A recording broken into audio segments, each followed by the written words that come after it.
여러분 안녕하십니까? C채널 매거진 굿데이 첫 소식입니다. 기독교 한국침례회가 매년 6월 통일 선교 주간을 진행하고 한반도의 평화를 위한 기도를 이어가고 있습니다.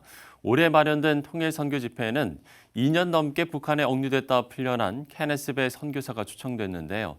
케네스 배 선교사는 북한 구원을 위해서 우리가 이 시대의 느헤미야가 되자고 강조했습니다. 조홍현 기자가 보도합니다. 735일간의 북한 억류 생활. 한국계 미국인 케네스 배 선교사의 지난 2012년 11월부터 2년간의 삶은 북한에서 고난과 죽음의 문턱을 넘나든 시간이었습니다. 그럼에도 놓지 않았던 기도와 찬양, 그리고 다짐. 케네스 배 선교사는 북한에서 나오는 그 날까지 노동교화소에서 또 병원에서 주위의 북한 사람들에게 그리스도인의 향기를 전했습니다. 내가 너와 항상 함께하리라. 내가 너를 이곳에 나의 목자로 보냈다. 주님께 자신의 상황에 대해 물을 때마다 해주신 그 말씀을 붙잡고 케네스 배 선교사는 그런 상황에도 불구하고 주님을 가장 사랑한다고 고백할 수 있었다면서 2년간 그들의 친구와 말동무, 목자로서 살았다고 밝혔습니다. 감옥이나 병원이나 매주 예수 모신 곳이 그 어디나 하늘나라, 주 예수와 동행하니 그 어디나 하늘나라하고 자주 바꿔서 불렀어요. 그러자 그 사람들이 안 듣는 것 같지만 다 듣고 있는 거예요. 그래서 그들이 저보고 그래서 좀 당신은 이상해. 신기한 사람이야. 그래서 왜 그렇습니까? 했더니 야, 우리가 간수고 네가 죄수인데 왜 네가 더 행복해 보이니? 그러는 거예요. 네가 갖고 있는 기쁨과 그 소망은 어디서 나오나? 그들 표현을 따진다면 담력과 배정은 어디서 나오나? 이거예요. 도대체 네가 가진 게 도대체 뭔데? 예수가 도대체 누구이길래? 북한의 주체 사상이 세워지고 모든 교회가 무너지면서 예수님의 이름조차 한번 들어볼 수 없게 된 북한 주민들. 어딜 가나 쉽게 예수의 이름을 들으면서도 만족하지 못하고 사는 우리를 볼 때 다시 한번 북한 사람들에 대한 긍휼함을 달라고 간구해야 하지 않을까 케네스 배 선교사는 묻습니다. 케네스 배 선교사는 느헤미야가 포로가 된 이스라엘 민족의 아픔을 기억하고 무너진 예루살렘 성벽을 다시 세우기 위해 회개와 기도를 이어갔던 모습을 말하면서 북한 구원을 위한 기도를 강조했습니다. 하나님 앞에 북한 정부의 잘못을 위해서 우리 대신 기도하고 회개하는 일을 하지만 하나님 저 땅에서 신음하고 있는 이 저것만 그저 내버려두지 마시옵소서. 다시는 수치당하면서 70년을 다시 반복하게 하지 마시옵소서. 6.25 70년입니다. 이제 얼마나 많은 동족 상전의 비극이 있었습니까? 그 비극을 다시 되풀이되지 하지 말게 해 주시옵시고 우리에게 복음 통일, 평화 통일을 허락하여 주시옵소서. 손바닥만한 작은 구름이 일어나나이다. 기독교 한국 침례회가 주관한 이번 통일 선교 집회에서 참석자들은 지금은 보이지 않을지라도 기도의 줄을 놓지 않는다면 하나님의 때가 반드시 올 것을 다시 한번 마음에 되새겼습니다. 한편 이번 통일 선교 주간을 함께 진행한 지구촌 교회는 기독교 한국 침례회 해외 선교회 소속 선교사들을 위한 긴급 지원금 약 2억 2천만 원을 전달해 주님의 사랑을 나눴습니다. C채널 뉴스 조홍현입니다. 한국교회 총연합이 17일 성명서를 통해 어떤 상황에도 평화로 가는 대로를 닦자고 강조했습니다. 한교총은 동북아를 둘러싼 강대국의 세력 다툼은 남북 평화의 걸림돌이 돼 민족의 통일을 가로막고 있다면서 70년 전 순교의 면류관을 받아들였던 손양원 목사의 삶처럼 용서와 사랑, 순교 정신으로만 화해의 문을 열 수 있을 거라고 당부했습니다. 이어 정부는 평화 정착의 대로를 평탄하는 데 힘쓰고 여야 정당은 교류와 협력의 기틀을 마련해야 할 거라면서 한국교회는 우리나라가 세계 평화를 선도할 수 있도록 헌신해 나가겠다고 말했습니다. 한국교회 연합이 17일 성명서를 통해 남북 공동연락사무소의 폭파는 7,500만 민족의 염원인 한반도 평화에 대한 명백한 도발이라고 강조했습니다. 한교회는 북한이 지난 16일 해당 건물을 폭파한 것에 대해서 남북 공동연락사무소는 현 정부 들어 남북관계 발전과 긴장 완화를 위한 상징적인 장소였다면서 그런 건물을 마음대로 폭파했다는 것은 북한이 한반도 평화에 아무 관심이 없다는 증거라고 지적했습니다. 이어 6.25 전쟁 70주년을 맞이하는 올해 역사를 잇는 민족에게 미래는 없다는 격언을 되새겨야 한다면서 북한의 호전적 도발에 온 국민과 정부가 유비무환의 자세로 똘똘 뭉쳐 대응해 나가야 할 거라고 촉구했습니다. 대구지방경찰청이 17일 신천지 대구교회 다대우 지파 간부 2명을 구속하고 4명을 불구속 입건했다고 밝혔습니다. 대구지방경찰청은 코로나19의 대규모 확산 시점인 2월 20일쯤 해당 인원들이 방역당국의 교인 명단 제출 요구에 100여 명의 명단을 삭제한 채 제출했다는 의혹을 받고 있다면서 조사 과정에서 조직적이고 계획적인 교인 명단 누락을 확인했다고 말했습니다. 이어 구속된 이들뿐 아니라 범행에 가담한 다른 간부들에 대한 수사도 이어갈 거라면서 국민의 건강을 위협한 불법 행위를 철저하게 밝혀내겠다고 강조했습니다. 네, 이어서 기독교 신간을 소개해드립니다. 아이가 건강하고 행복하게 자랐으면 하는 바람은 모든 부모님들의 마음일 것인데요. 지금 내 아이의 삶은 행복한가요? 유태인 부모의 가치관 교육에서는 성적만 중요시하는 한국 교육이 문제를 해결하는 개척 정신과 사람을 소중히 여기는 법을 잃어버리게 만들었다 강조하는데요. 책에서는 유태인들이 중요시하는 개척 정신과 인성 교육을 아이들에게 교육하는 법에 대하여 자세히 설명합니다.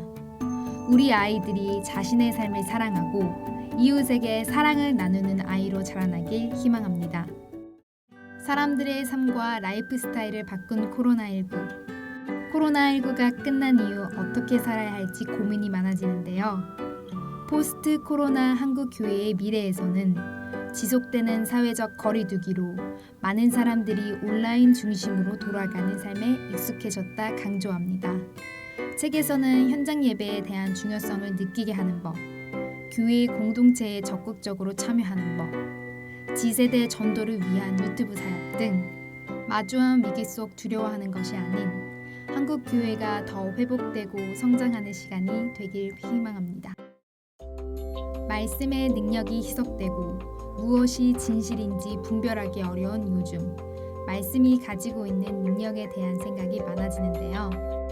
제자 DNA에서는 성경 안에 있는 복음의 능력이 마약 밀수범이었던 저자의 삶 또한 변화시켰다는 점을 강조하고 예수님의 제자로서 복음을 다른 사람에게 전하고 새로운 제자 삼음은 우리에게 맡겨진 사명이라 조언합니다. 복음을 통해 주님을 만나는 기회가 되었으면 좋겠습니다. 한 주간의 신간 소식이었습니다.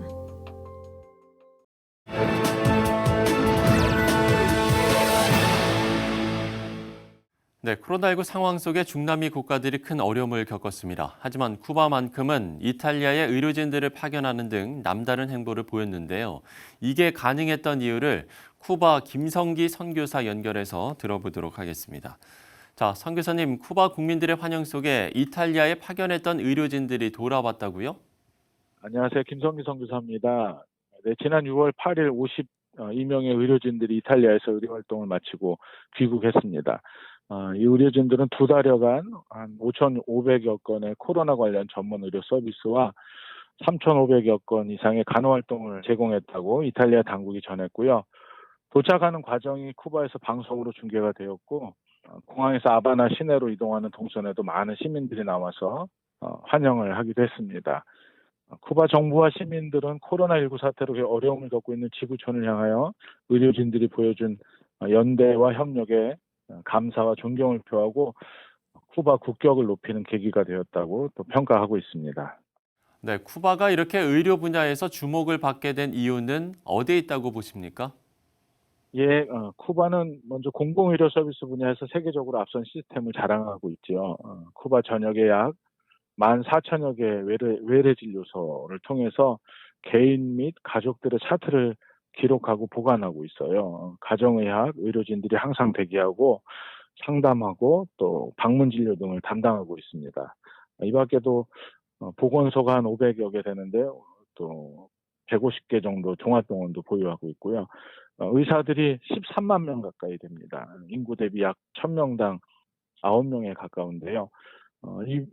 이런 일들 외에도 가정의학, 또 기초의학, 대체의료, 특히 이제 예방의학 등을 통해서 국민들의 건강을 돌보고 있어요. 모든 의료 서비스는 사회주의 국가답게 무료고요. 이런 서비스들은 자국민에 대한 것을 넘어서 재난 혹은 전쟁, 질병 등으로 어려움을 겪고 있는 세계 여러 나라에도 그동안 의료진들을 꾸준히 파견해서 도움을 주고 있습니다. 이번 코로나 사태에도 이탈리아뿐 아니라 현재까지 27개 나라에 한 3,500여 명의 의료진들을 파견했다고 알려져 있어요. 좋은 의료 서비스와 더불어 이렇게 차별 없는 인도주의적 측면에서의 정부가 지원하는 그런 정책들이 쿠바가 아무래도 세계 속에서 의료 부분에 있어서 주목을 받는 이유라고 생각합니다. 네, 세계 부러움을 사는 의료 체계만큼 쿠바의 기독교의 성장에 대해서도 주목하고 있는데요. 포스트 코로나에 대해서 논의도 있으실 것 같습니다. 어떠십니까? 네, 먼저 쿠바 지금 코로나 상황을 간단하게 말씀드리고 싶은데요. 지금 현재 하루 10명 안팎, 한 2주 이상, 그리고 한 달 가까이 사망자가 나오지 않으니까 쿠바 정부도 6월 말까지 방역 단계를 봉쇄해서 완화 정책으로 전환을 고려하고 있습니다. 아이들 학교나 대학까지 다 9월에 개학을 하는 것으로 결정을 했지만 아마도 생활 속 거리두기를 장려하면서 일상생활을 조금씩 해나가게 되지 않을까 조심스럽게 전망을 하고 있습니다. 이에 맞춰서 교회들도 정책의 변화가 생기면 이런 수칙들을 잘 지켜가면서 현장 예배를 진행하려고 준비하고 있어요. 물론 쿠바 교회도 많은 사람들이 코로나 이후를 염려하고 기도하고 있습니다. 근데 다른 나라하고 좀 다른 게 저희가 비대면 온라인 예배를 또 혹은 주일학교 아이들을 온라인으로 가르치거나 할 수 있는 인터넷 인프라 같은 것이 없는 나라예요. 그래서 쿠바 장로교단 지도자들이 모여서 한번 이야기를 하기도 했는데 이 코로나 이후에 무엇을 할까보다는 어떻게 신앙의 기본들을 다시 회복하는 데 좀 초점을 맞춰서 신앙생활하는 성도들의 삶을 잘 좀 이끌어주면 좋겠다. 교회도 그것에 맞춰서 준비하면 좋겠다. 그런 생각들을 가지고 몇 가지 의논들을 했습니다. 그래서 앞으로는 주권자 되신 하나님의 경륜과 섭리, 또 창조 질서의 회복, 또 교회 공동체가 지니는 구속 혹은 메시아니즘의 회복, 또 섬김의 공동체로서의 교회의 소명 회복 등에 중심을 두고 신앙을 돌아보는 계기로 삼아야 될 것이라고 원론적인 이야기들을 나누었습니다. 쿠바 교회가 이 어려움의 시기를 잘 극복하고 신앙의 기본들을 회복할 수 있도록 또 한국교회 성도님들의 많은 기도를 부탁드립니다. 네, 쿠바 의료진들이 세계적인 연대 정신으로 수많은 사람들을 살렸듯이 교회들 또한 서로 연결된 기도의 끈으로 더 많은 사람들을 구원으로 이끌어야겠습니다. 쿠바 김성기 선교사와 이야기 나눠봤습니다.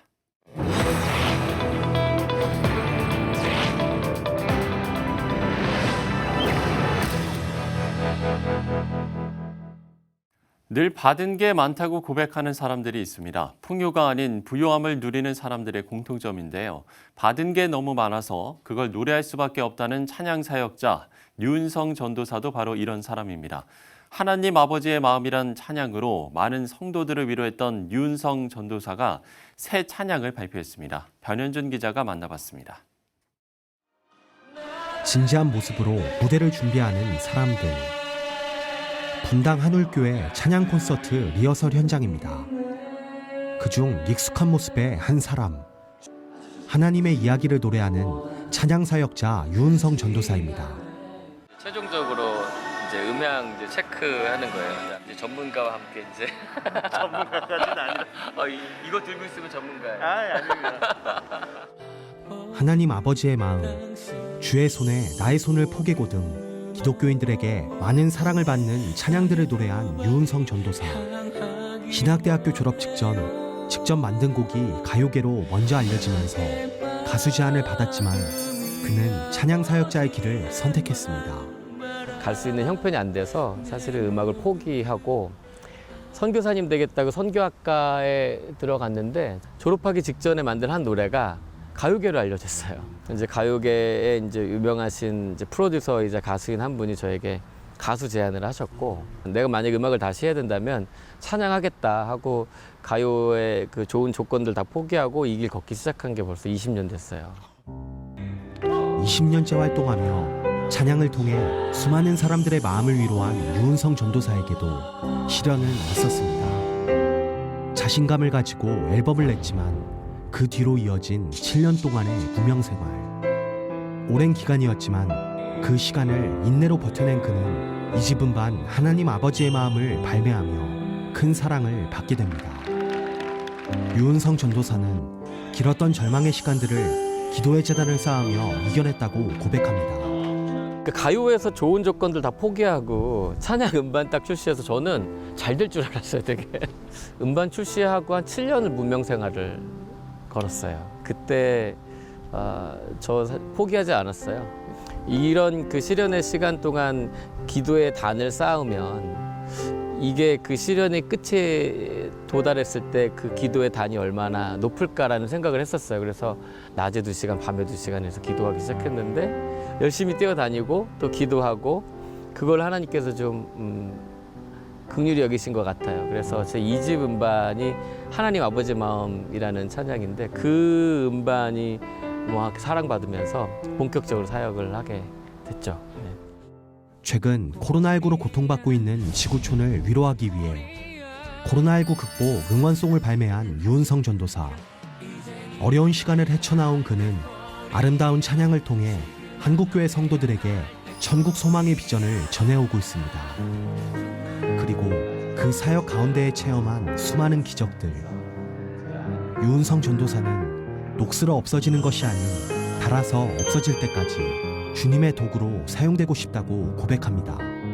죽을 때까지 찬양하고 싶어요. 그러니까 녹슬어 없어지기보다는 닳아서 없어졌으면 좋겠어요. 찬양 중에 다리 수술이 잘못돼서 걷지 못한 권사님이 일어나서 걸은 적도 있고 또 자살하려다가 제 찬양 때문에 돌아오시게 된 그 수많은 편지들과 이메일을 받을 때도 있었고 또 제가 보이지 않는 곳에서 찬양을 통해서 일어나시는 많은 분들, 회복되는 많은 분들을 보면서 내가 하나님께서 나를 통해서 하시는 일들이 있으시구나 깨달을 때가 많아서 하나님께서 즐겨 쓰시는 도구가 돼서 제 목숨이 닿을 때까지, 제 목소리가 닿을 때까지는 이렇게 찬양하면서 살고 싶어요. 하나님 나라의 이야기를 선포하라고 우리 모두에게 허락하신 다양한 달란트들.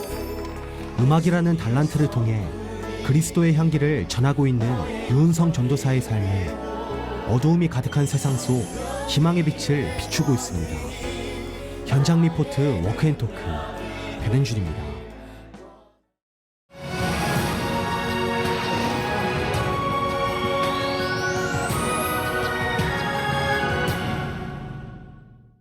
(6.25) 전쟁 발발 70년을 맞으면서 가장 많이 생각하게 되는 게 바로 자유일 겁니다. 자유민주주의를 지켜내기 위해서 많은 희생이 있었는데요.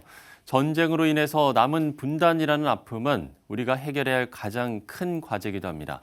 이 과제를 누구보다도 뼈아프게 느끼고 계신 분인데요. 949일간 북한에 억류됐다가 극적으로 다시 자유를 찾은 분, 이면수 목사를 스튜디오에 모셨습니다. 목사님 안녕하십니까? 네, 안녕하세요. 예. 자, 목사님은 캐나다 토론토에 거주하고 계신데 이달에 방문을 하신 건 6.25 전쟁 70주년과 관계가 있으실 것 같습니다. 맞습니까? 네. 금년이 6.25 전쟁 70주년이고 예. 또 한국교회가 좀 특별히 기도할 시간이라고 생각돼서 영락교회에서 6월 25일부터 27일까지 예. 3일간 이제 금식 기도하면서 모입니다. 그 준비 관계로 들어왔는데 모든 교회와 목사님들이 다 협력을 잘 해주셔서 지금 진행은 잘 되고 있습니다. 예, 그렇군요. 목사님이 이제 북한에 억류되셨던 게 2015년이었고, 그때 이제 북한에서 선고받으신 죄명이 종신노동교화형이었기 때문에 이제 좀 석방이 쉽지 않을 거라 이런 좀 이야기들도 있었습니다. 당시에 좀 상황을 이야기를 해주신다면. 저도 석방되리라는 생각을 전혀 못했고 종신형이기 때문에. 예. 그런데 2017년 8월 9일 아침에 네네. 갑작스럽게 제가 석방된다는 사실을 석방되기 한 15분 전에 알았어요. 그렇게 이제 급박하게 된 이유를 다는 모르지만 예. 확실한 것은 그동안 성도들의 이 기도가 쌓였고 또 하나님께서 때가 돼서 석방시켰다고 이제 생각하는 하나님의 주권 외에는 다르게 설명할 길이 없습니다. 그래서 하나님의 이제 특별한 은혜라고 생각하고 예. 네, 지금 하나님께서 기뻐하신 일이 무엇인가 좀 생각하며 지내고 있습니다. 어찌 보면 제가 이제 너무 쉽게 이 949일이라는 이런 시간을 얘기를 하고 있습니다만 사실 이제 이게 엄청 긴 시간이잖아요. 네. 정말 힘들었던 시기인 것 같은데 억류됐던 처음부터 그 시기에 가장 좀 힘들었던 시기라고 해야 될까요? 물론 뭐 계속해서 좀 힘든 시기였다라고 생각이 들지만 그럼에도 불구하고 좀 힘들었던 기억이 있다면 어떤 것들이 좀 있겠습니까? 제일 이제 힘들었던 것이 처음에 들어갔을 때는 이제 예. 갑자기 잡혔으니까 주일이 오고 이제 예배도 드려야 되잖아요. 예. 네. 성경 찬송도 없었고 감옥에 독방에서 혼자 예배 드리는 게 굉장히 힘들었고 그러면서 우리가 이제 성도들과 함께 이렇게 모여서 예배하고 찬양하고 기도할 수 있다는 것이 정말 이 놀라운 축복이고 특권이었구나 하는 것을 이제 새삼스럽게 깨닫게 되었죠. 예. 특히나 또 가장 힘들었던 게 어떤 거였을까요? 제일 힘들었던 것은 아주 뼈저리게 느꼈던 것이 예. 자유에 대한 그리움이었어요. 이 자유가 아니면 죽음을 달라고 말했던 그 패트릭 헨리의 그 의회 연설의 내용처럼 예. 정말 이 죽음이라는 것이 이제 우리한테 굉장한 두려움이고 하지만 자유를 빼앗긴다고 하는 것이 큰 고통이더라고요. 1초도 자유가 없었고 예. 365일 감시 속에 있었고 그러다 보니까 이 자유에 대한 갈망이 너무 간절하다 보니까 지금 나와서는 그냥 걸어다니는 자체가 즐겁고 예. 비행기 타고 10시간, 20시간을 가도 내가 자유롭게 화장실을 갈 수 있다는 것이 즐겁고 이 자유가 사람에게 주신 하나님의 형상대로 지음받은 인간의 그 존엄성의 가장 기본이 자유라는 것을 새롭게 생각하게 됐습니다. 그래서 이 자유 대한민국에서 지금 자유가 조금 이제 방종같이 가고 있는데 깊이 생각하고 우리에게 자유를 주기 위해서 피 흘려준 수많은 사람들 6.25 전쟁을 생각하면서 또 우리가 다 죄의 노예였었는데 우리를 영적으로 자유케 하기 위해서 피 흘려주신 예수 그리스도를 생각하면 정말 이 자유를 가지고 육에 속한 그런 육적인 기회를 사용하지 말고 사랑으로 서로 종노릇하라고 말씀하신 말씀처럼 그렇게 우리가 서로 사랑하며 살았으면 좋겠습니다. 예. 우리가 이제 할 수 있는 일은 어쨌든 북한의 정권과 북한의 주민들과 분리해서 우리가 뭐 계속 기도를 하고 계속 어떤 도움을 찾을 수 있는 그런 방법을 찾아야 된다라고 보시는 건가요?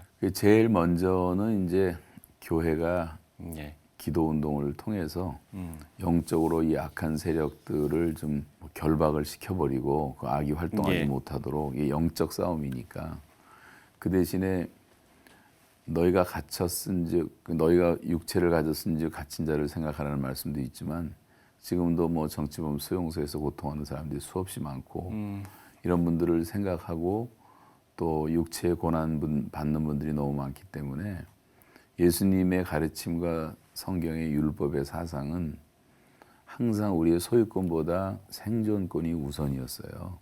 추수할 때도 율법에 보면 모퉁이 다 남겨두라 그러시잖아요. 과일도 다 따지 말라. 그래야지 과부와 고아와 나그네들이 먹지 않겠느냐. 예수님의 선한 사마리아 사람 비유에서도 나오는 얘기고 내가 줄였을 때, 내가 목말랐을 때, 내가 갇혔을 때, 내가 병들었을 때 우리는 그걸 주님이라고 생각하지 않지만 주님은 지극히 작은 소자에게 한 것이 내게 한 것이라고 말한 것처럼 지금 그 돕질 않으면요 북한에 있는 소위 말하는 친남파들이 제일 먼저 죽어요. 하층민들이 다 남한이 어떻게 도와주기를 바라고 있는데 위에 있는 사람들은 일단 먹을 수 있으니까 밑에부터 죽어가잖아요. 그러니까 일단 인도주의적인 차원에서라도 돕는 거는 절대적으로 지금 필요한 상황이라고 생각합니다. 한국교회가 어떤 좀 준비를 해야 되는지까지 저희가 좀 짚어봤습니다. 한반도의 평화, 또 우리가 누리는 자유에 대해서 더 깊게 생각하고 또 기도하는 시간도 많아져야겠다는 생각이 듭니다. 토론토 큰빛교회 원로 이면수 목사와 이야기를 나눠봤습니다. 오늘 말씀 고맙습니다. 네, 감사합니다. 기독교 한국 침례회가 통일 선교 주간을 마련하고 북한에 억류됐다가 풀려난 케네스 배 선교사를 초청해 통일 선교 집회를 진행했습니다. 한국교회 총연합이 6.25 전쟁 70주년 성명서를 발표하고 평화로 가는 대로를 닦자고 강조했습니다. 한국교회 연합이 남북 공동연락사무소에 포함하는 7,500만 민족의 염원인 한반도 평화에 대한 명백한 도발이라고 강조했습니다. 대구지방경찰청이 신천지 대구교회 다대우 지파 간부 2명을 구속하고 4명을 불구속 입건했다고 밝혔습니다.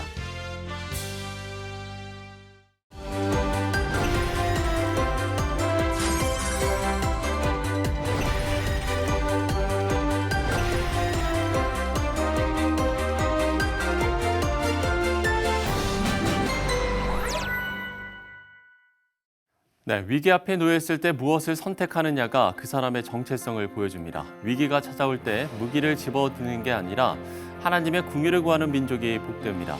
한반도가 지금의 위기를 슬기롭게 극복할 수 있도록 골방에서의 기도가 끝없이 이어져야겠습니다. 시차를 매거진 굿데이 오늘 순서는 여기까지입니다. 시청해주신 여러분 고맙습니다.